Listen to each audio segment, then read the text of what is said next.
5 stakes races on the card. Saturday, December the 30th at Gulfstream Park. We have the final weekend of 2023.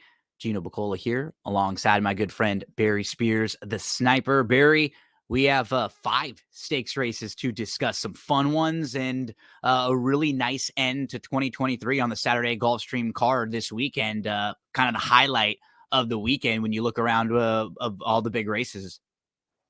Yeah, I mean, obviously the championship meet is kind of ramping up. Usually, the races in December aren't as good because people are still kind of gravitating down there, shipping horses in and stuff like that. But this is a good preview of what's going to happen after the new year. So these stake races, there'll be a plenty every weekend. So it's definitely a meet to concentrate on.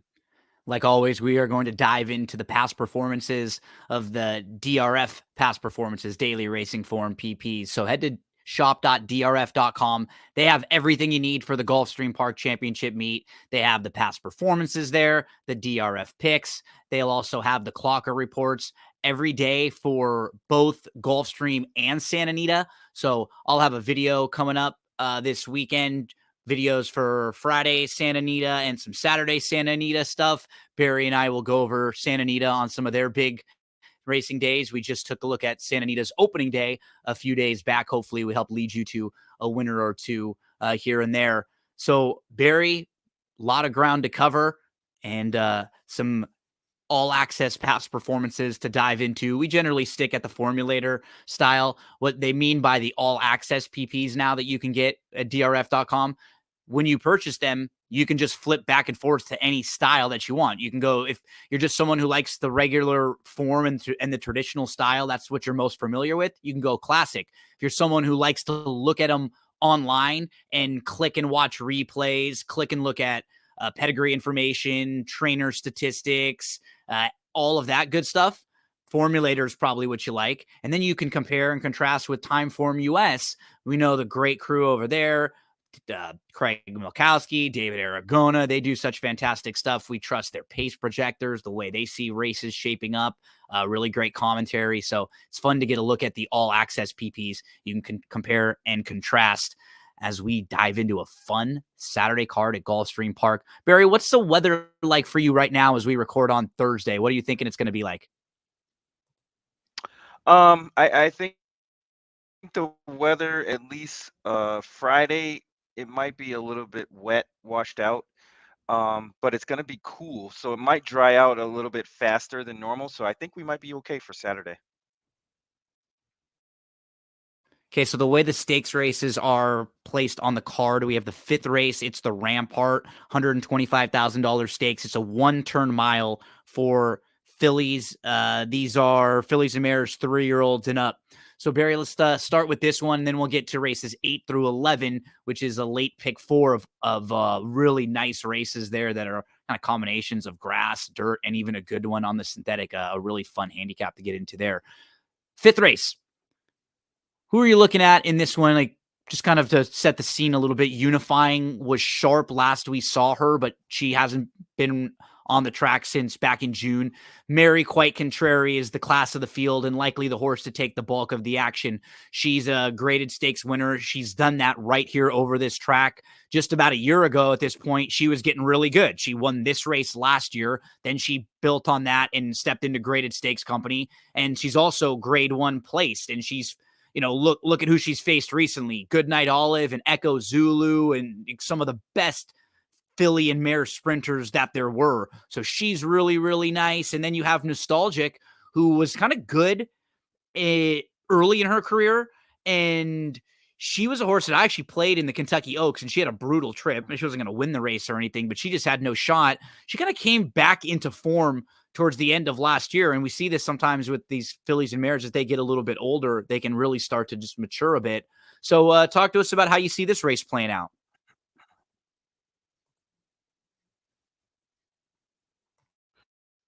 Yeah, this is an interesting race because the favorites I kind of don't like. The two horses that are the morning I line agree. first and second choice. I'll start with Mary Quite Contrary. I just don't think that this horse has made the leap to her 4-year-old year. I mean, you look at last year, she was 5 for 6, winning with 1 second. This year, she's burned up money in spots that she probably just doesn't want to run, and I don't see that trend reversing anytime soon. I'd have to demand at least a decent race. I mean, I guess you could say the one on October 7th, the Princess Rooney, was a decent race, but being a dead closer is just not the thing to be, especially at Gulfstream Park, where being forwardly placed has always been the way on the main track. Same thing with Nostalgic. Um, we'll probably have to close into something, but it doesn't look like there's all that much speed in here. Dreaming of No, Snow is 30 to 1 on the morning line, could get loose, and I don't think that horse is going to be 30 to 1 anyway. she was the horse Probably that at a won't big win, price when you but were at 30 to 1 Tampa, is kind right? of a In that she was in that Suncoast. I think you were there that day, right? When she beat Wonder Wheel and Julia Shining, that was like her big race that day. yeah. It was kind of I want to say it was a fluke because Wonder Wheel, you know, just didn't get going until late. It was a comeback race for that horse, And we saw and she didn't probably really take the needed it next that step day. forward that year. Yeah. Exactly, and then Julia Shining, it just has to be ridden for a country mile for that horse to be even in the conversation. So, that was kind of a strange race in itself. Um, that being said, I ended up on the 4, That's the same Imanra. one with me. Yep. Oh, Yeah. nice. I mean, I Yeah. just think that this trip, the mile, one turn mile, is probably this horse's best trip. Not to mention the fact that um, was probably, you know, in good in that race at Prairie Meadows in the Iowa Oaks. But I just don't think the 2 turns suits her well. She did run kind of against that. And then you eliminate the sloppy efforts at Parks in the grade one, which she was clearly overmatched. And then the Vaha race at Charlestown, Vaha is just a monster. So this kind of gets her back to the right level, in my opinion. Yep. And then the last 2 works really kind of stand out to me. I think this one is sitting on go. I know Safi has another horse in the 5 that just looks overmatched here, and I just couldn't get to that one. Me neither. And I'm with you exactly. Just you mapped it out beautifully. You eliminate the last 2 races. She faced tough company and they were on off tracks those days. Now she's going to get back to a situation where she's got Zayas aboard who's been pretty aggressive with her. And that's the kind of trip we want in here. We want her sitting third. Like that's what we'd love to see. We'd love to see Dreaming of Snow go, maybe Unifying go like a little fresh stretching out and she sit right behind them. Just like we've seen her with Zayas aboard a couple of Yeah, that times, would be get the her perfect trip. right, like get her in the race just like that. And that's exactly what I'm seeing in here. I think just eliminate those last 2 races. Her form looks so much better, and she hasn't been off that long in here.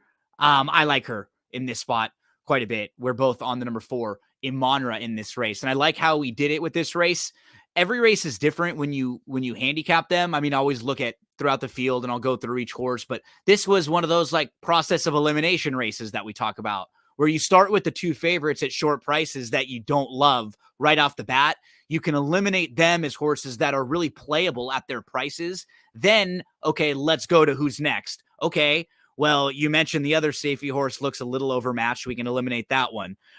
We get to Dreaming of Snow, who actually fits kind of nicely at a big price you can use, but might be a little bit still overmatched. Now we get to Amonra, who could get the really nice trip in here, doesn't have quite as long of a layoff to deal with as Unifying, is a little more proven, I think, at this trip than Unifying. Boom. We're on Amonra at probably a nice price around 4-1.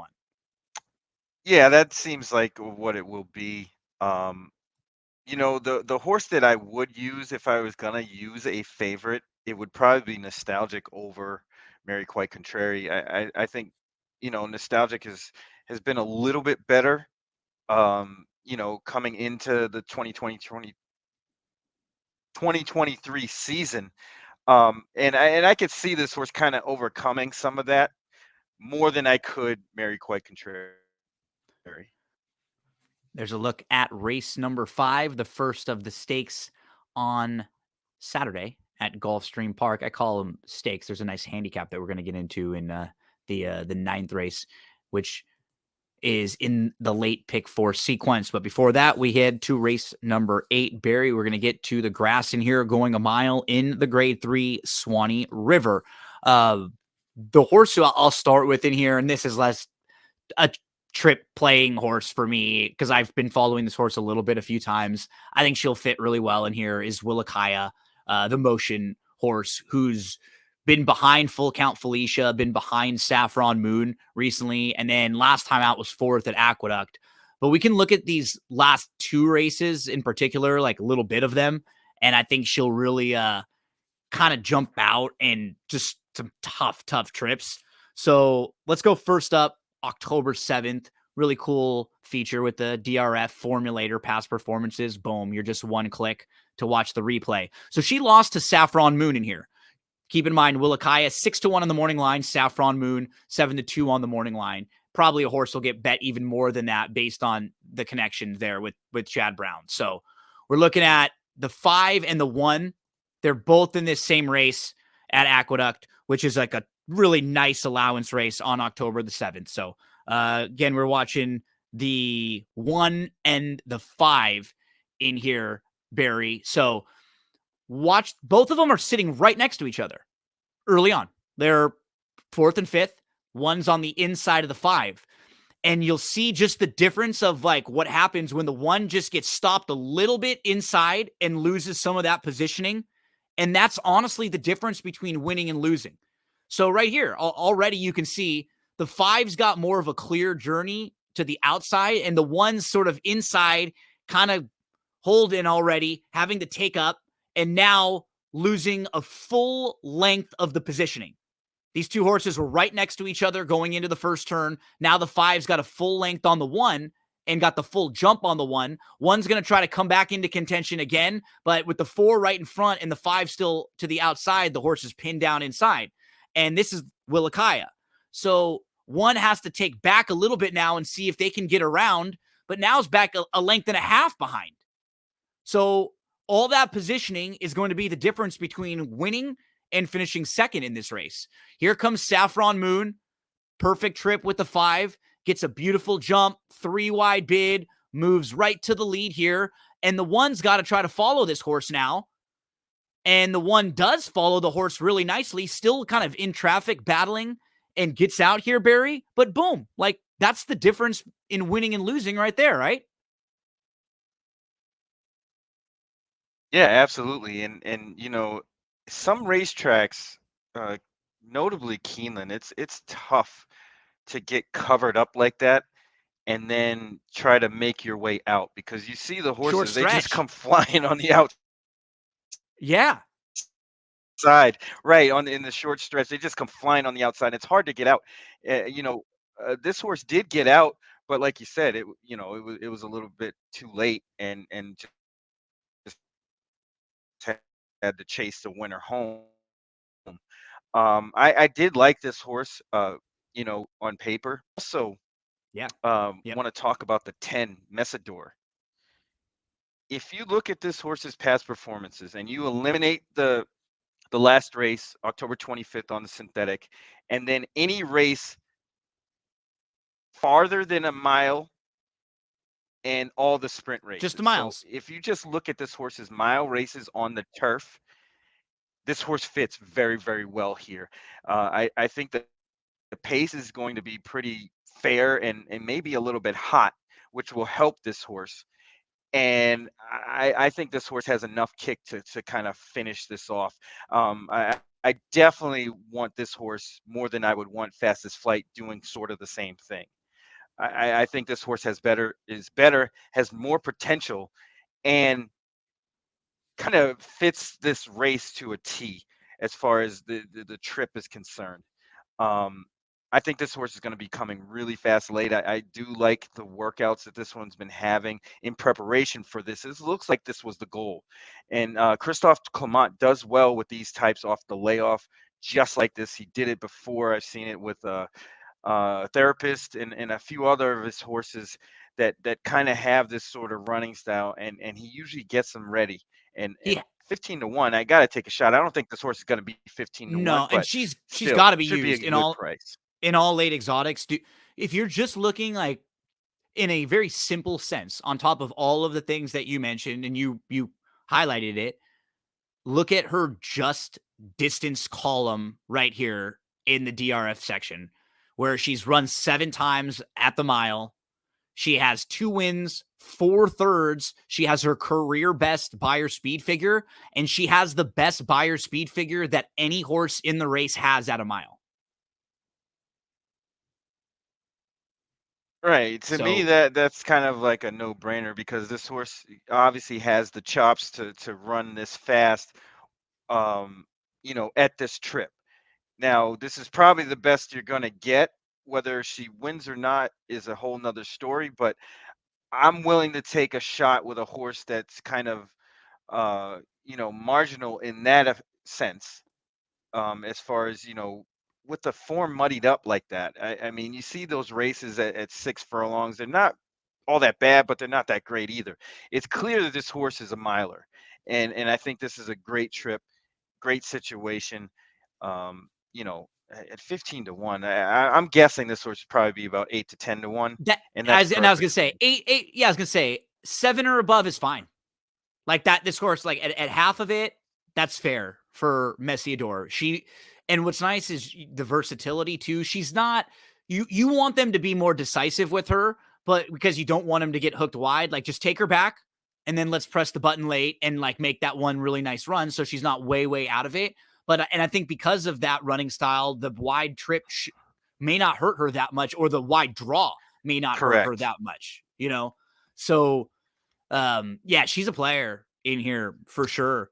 And Honestly, I'd like to see Javier ride this horse like he rides Web Slinger. yeah, like he did 2 back when she won at a mile. That would be ideal. Yeah. Yeah. He took her back, kind of just made a move, like, right? Made a middle, like, decisive move there, like up into contention, sustained it.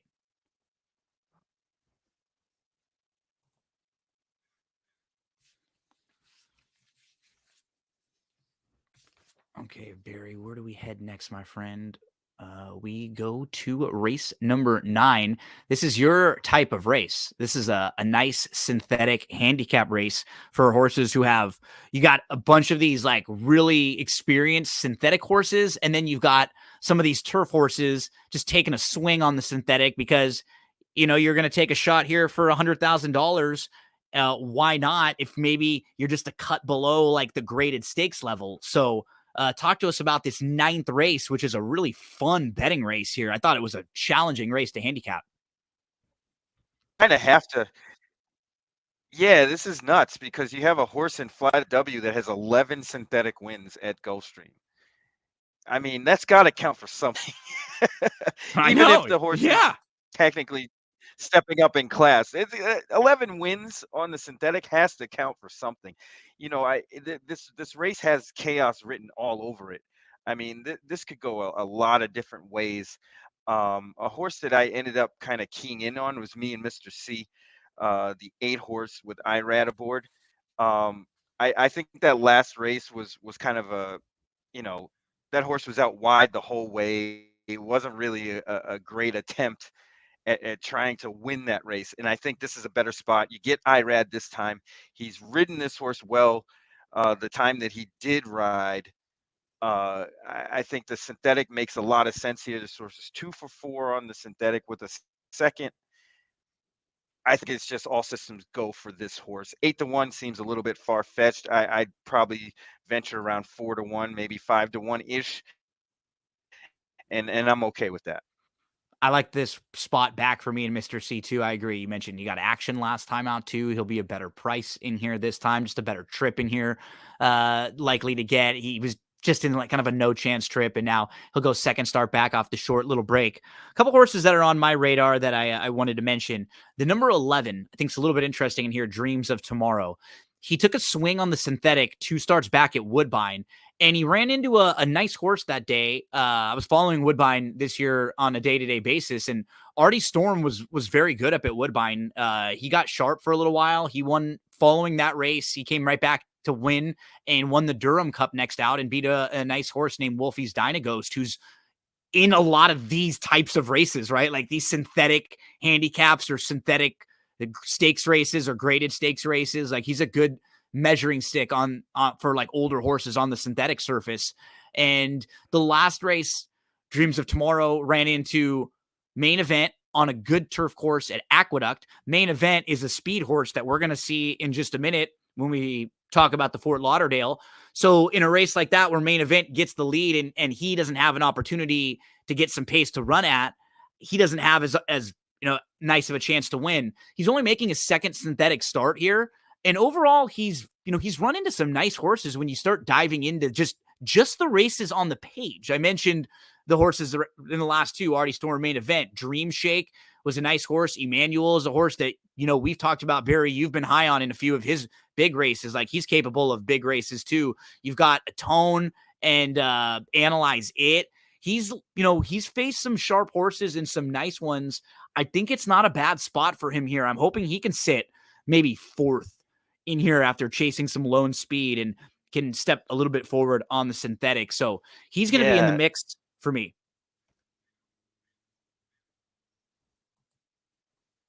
I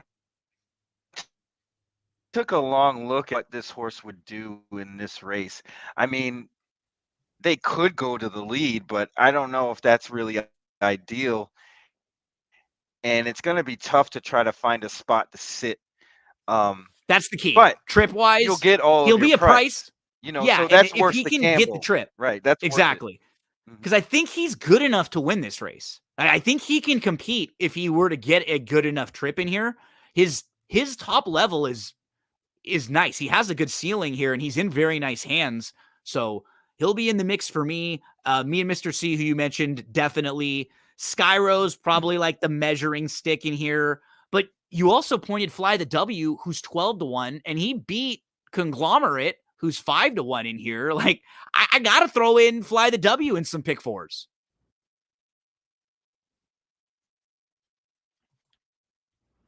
Yeah, this definitely demands a little bit of a spread here. I wouldn't go too deep, but I would definitely eliminate the favorites. I'd definitely use Fly the W just because of his record.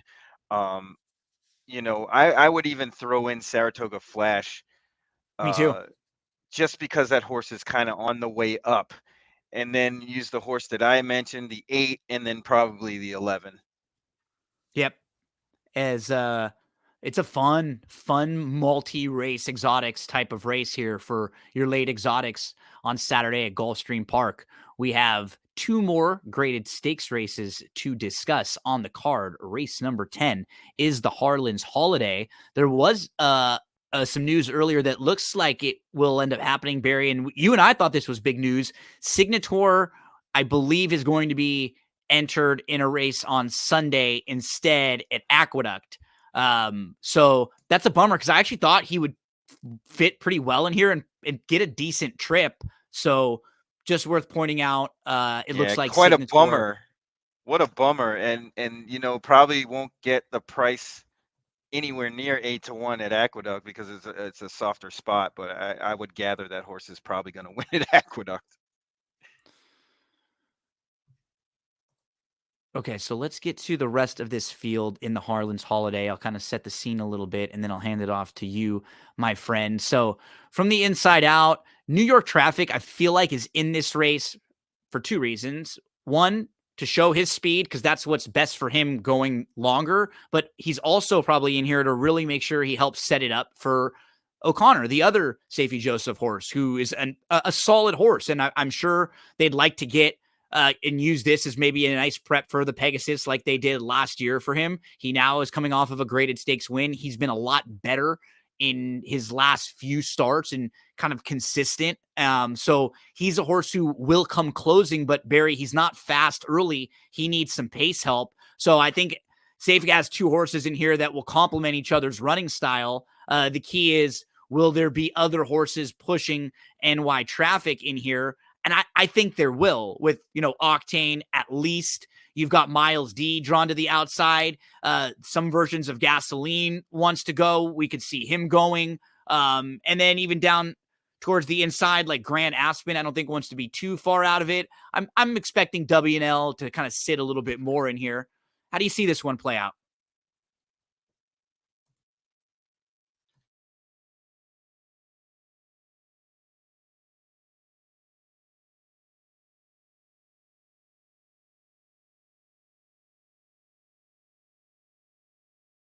I think you might be muted.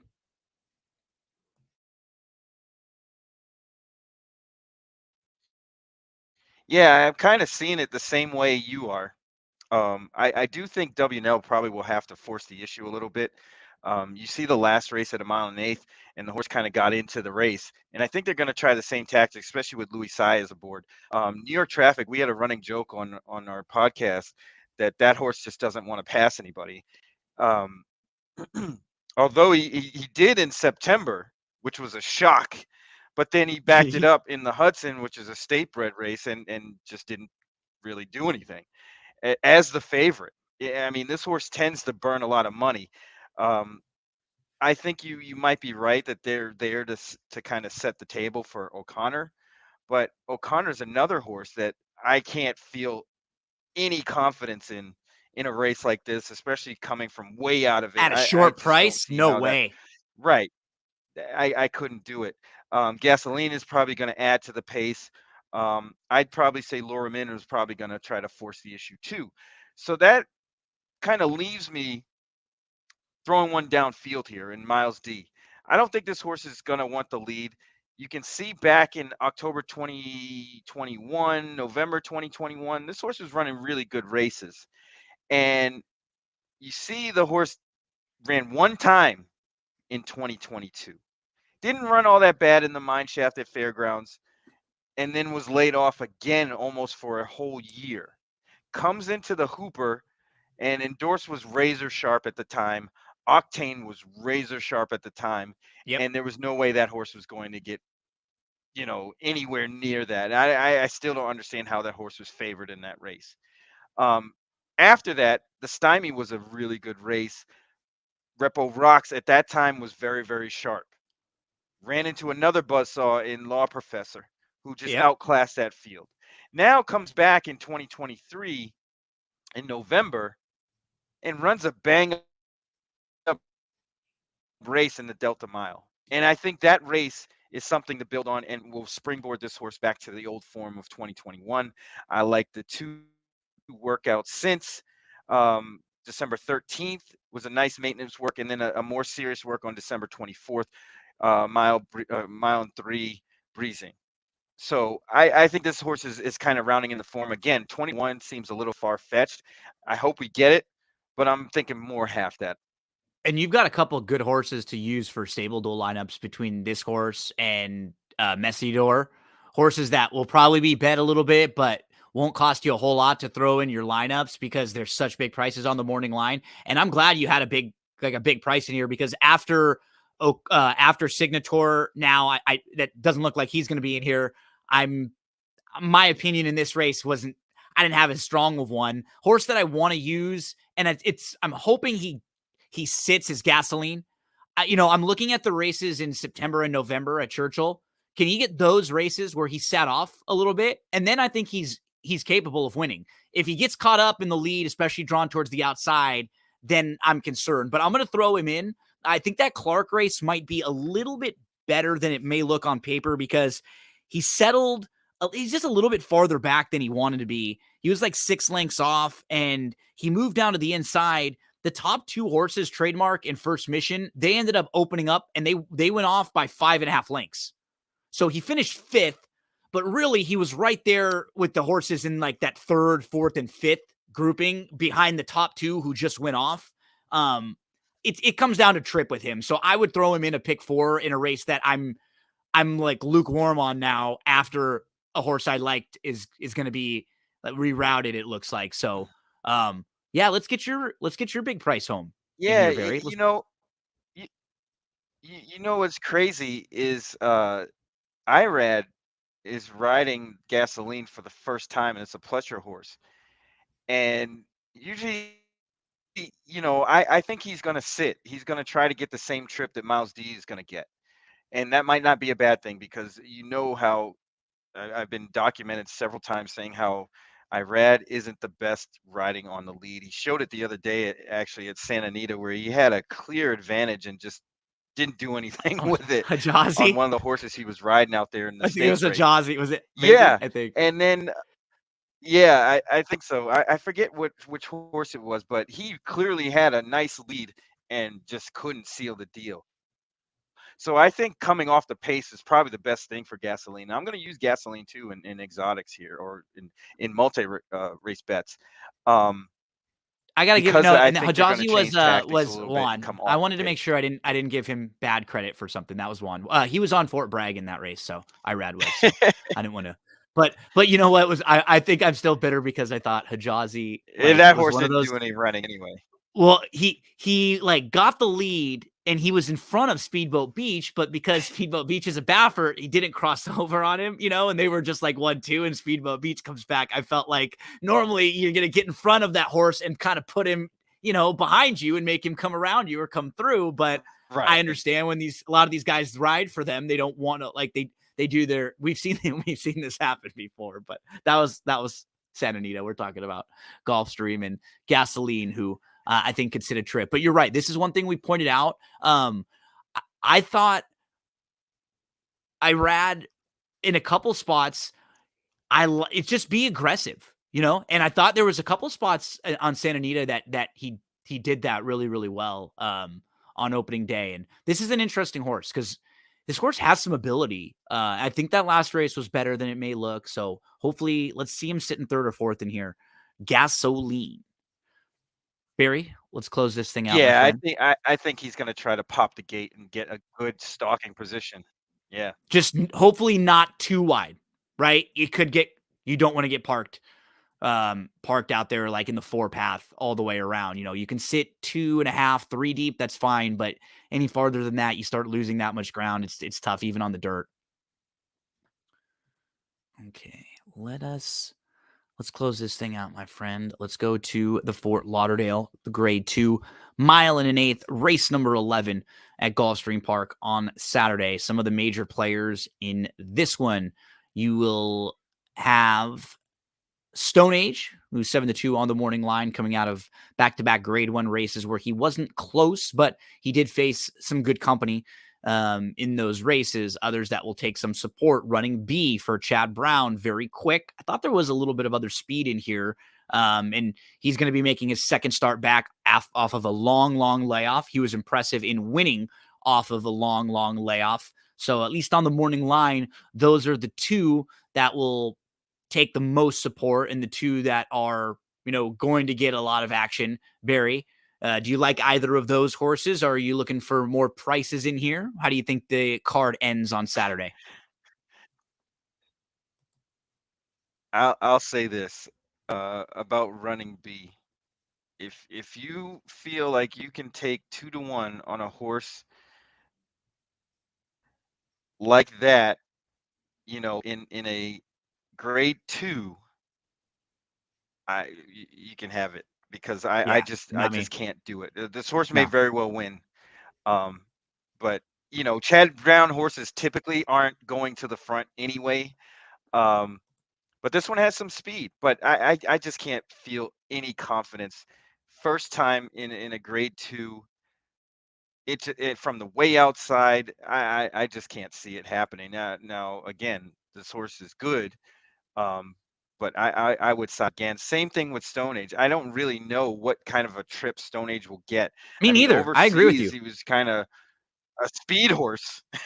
Now he's kind of a closer and just doesn't finish races off. I mean, you see the 2 wins back in March and May of 2022, and then you don't see anything since. You see a lot of runner-up finishes. This horse had every opportunity to win at Keeneland and at Saratoga in 2022 and just didn't get it done. And then runs okay, but doesn't win. So I can't feel confident in that horse. Um, I think this is kind of a spread race, eliminating the favorites. Like I can't feel any confidence in Grand Sonata. How can you? This horse is his only win has been an $80,000 claimer. Hasn't been really close in any graded stake. So that being said, I ended up on King Max, the 5. I think this horse's races at Newmarket, Ascot, York last year were pretty good in those graded in those group races, and it looks like this horse is kind of rounding into form. You're going to get a nondescript jockey people don't really know very well, but he's pretty good. And riding for George Delgado, which is kind of strange. So the price will probably be around 12 to 1. I'd say 10 to 12 to 1. But those two races that he did win in June and July at Monmouth were pretty damn good. And I think this horse kind of was a little bit out of sorts on the synthetic. That's And that why was a good getting field. That yes, Tyson came over and faced at older Carruthers, company. yeah, Carruthers is solid, and I mentioned Artie Storm a little bit earlier. Like that was a good group at Woodbine. So if you eliminate that race, and now he's got a few months off, this is a barn that can absolutely get a horse ready to fire fresh. There's no monsters in here, no, like you said. The favorites we don't like, so we're taking shots against them. I'm a little warmer on Grand Sonata than you, but I don't like the other two favorites at all. I think Grand Sonata's last couple trips are a little like for me, sort of what you did with the 10 in the other race. I'm just looking at Grand Sonata's races going a mile and an eighth. That River City last time out, if you watch it on November the 11th, so he's in between horses. He's in a bad spot. He had nowhere to go. He had to alter course inside. He got shuffled back again. It was just like a brutal, brutal trip. Go back a mile and an eighth at Saratoga. yeah, and he He's was kind of winning. wide too. Yeah, he's winning and he's beating Easter, right? And we just saw Easter come back at Santa Anita on opening day and win. And we've seen Easter. He's a really sharp, really nice horse. He's won 3 in a row now, back-to-back graded stakes races out on the West Coast. So it's one of these things where you look at the mile and an eighth races for Grand Sonata where he's really been at his best. Mile and an eighth there, wins at Saratoga. Go back to the mile and an eighth at Belmont and Aqueduct. He's third against graded stakes company there in the grade 2 Hill Prince. He's again third back in June at Churchill 2022 in finishing in the Audubon. So that's his trip, a mile and an eighth. It just seems like he goes a little bit farther than that. He's flat, a little bit shorter than that. I think he gets too far back. He sits a really nice trip at a mile and an eighth. But I'm with you in the exact approach to this race. I want to throw in a few others besides those two short price. You mentioned the 5. He's on my ticket. Fort Washington, he's on my ticket for sure. He's sharp. He's kind of becoming, this is the kind of horse that Shug McGahee does well with. Horses that he's not rushing and then they just get a little bit better. You can see some gradual improvement from this horse. And I could see him take a step forward now, fresh off a couple months. I want to throw the 1 in, Marwad, a little bit also. I think this horse Yes, has that's the some one, races, Marwad. right? Yes. The race in March of last year was really good. When he's second here behind Value Engineering, he beats Masterpiece in that race in a field of 12 against grade 2 company, going a mile and 3/8, a little bit longer. And now he's going to get his third start off the bench, and he's just going to be a much better price for a rider who's coming over here kind of hungry and trying to prove himself. Yeah, and I think this trip may be a little bit on the shorter end for this Little horse, bit. but I Yeah, think I a agree. mile and eighth it can. I think if ridden properly, O'Sheen Murphy can get the job done, especially with the post. I do like this post for this horse, despite the fact that this horse is probably going to close. I think if he kind of gets after him a little bit earlier than what they have been, he can finish this off. Yeah. So a race where we don't like the top 2 short prices at all. I give the 2 a little bit more of a look, but our approach is very similar in we want some nice prices in here with the 1 in the mix, the 5 King Max in the mix, Fort Washington in the mix for me. Anyone else you want to mention in here, buddy?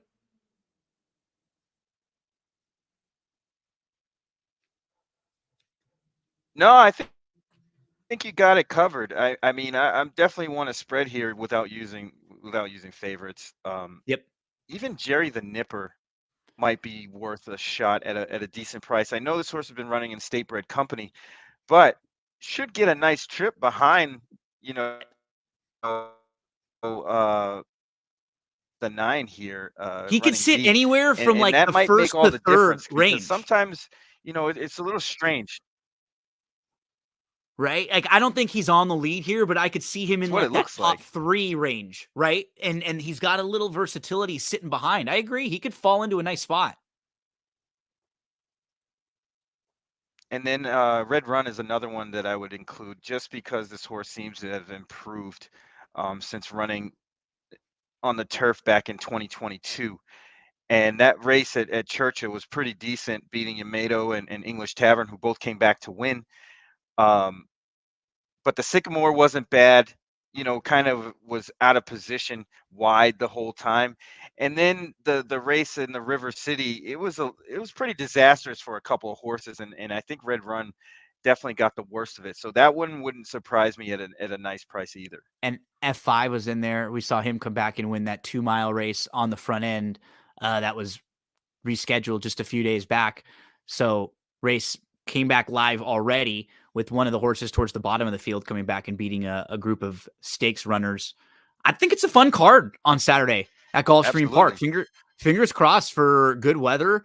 What I like about the sequence as a gambler, just the 4 races, like we looked at 5 races, but the 4 in particular in the late sequence, and I know you do too. Some people don't like it. I love when there's a good synthetic race in the middle of it. And we have a really challenging synthetic race. We have 2 good grass races and a good dirt race all in this sequence where there aren't any real like headline monster name horses or anything, but the fields are challenging. They're good betting races.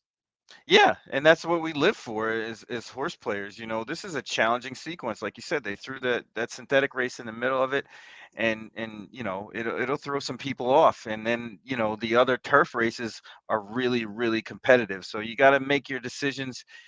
Try to trim those tickets down to a kind of a manageable level. Then you can play it for more than once and things like that. But this is definitely a tough sequence. So it looks like it's going to pay pretty decent. Barry, tell us about Going in Circles, Big Mondays, and the website. Anything else that you've got going on over with Chuck or that you want to mention? Yeah, we still do the Going in Circles podcast. We skipped a week because Christmas was on a Monday, so we'll be back at it on New Year's Day. Um, but there's always lots to talk about, and we kind of don't concentrate on making picks and things like that. We kind of want to get out there the state of the game and how we can improve it and how we can get things to change. There's a lot of things going on within the industry that probably needs to be reevaluated. But we're there to discuss that, and we also do some basketball and baseball and stuff like that too. So we like to be the master of all trades, kind of. Barry, always love chatting with you about the races, about life in general, basketball, everything going on, my friend. We covered a lot of ground in the last few weeks. Gulfstream a few times, had some Santa Anita Oh man. opening day, and now it's fun. Like I feel like for you and I'm local for Santa Anita.